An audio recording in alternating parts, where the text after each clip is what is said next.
আসসালামু আলাইকুম, কি অবস্থা সবার, কেমন আছেন? এই যে আমার মাজরায় ভুট্টা লাগাইছিলাম। এই যে আলহামদুলিল্লাহ প্রত্যেকটা গাছ উঠছে। এক এক জায়গায় দুইটা কইরা দিছিলাম আর কি, সবগুলা উঠছে, সবগুলা দুইটা কইরা দিছি, কিন্তু এগুলা একটা রাখতে হইব, আর একটু বড় হইলে বাকি এগুলো উঠাই লাইতে হইব, নাহলে একসাথে থাকলে হইব না। এই কি সুন্দর আল্লাহর মতো সবগুলা উঠছে, দেখছেন? এই যে এখানে লাগাইছিলাম দৈন্য লাগাইছিলাম, দৈন্য আলহামদুলিল্লাহ এই যে উঠতেছে।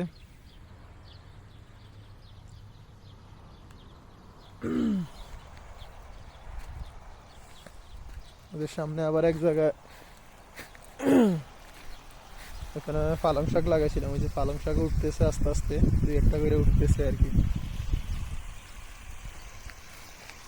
আর এই যে এগুলা বাসায় খাইবার জন্য পেঁয়াজ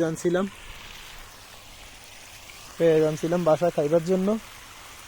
এগুলা সারা উঠছে আর এগুলো এখানে লাগাই দিচ্ছি, এগুলোর থেকে দানা আসবো। দানা আসতে দেরি আছে, দানা আসলে ওগুলো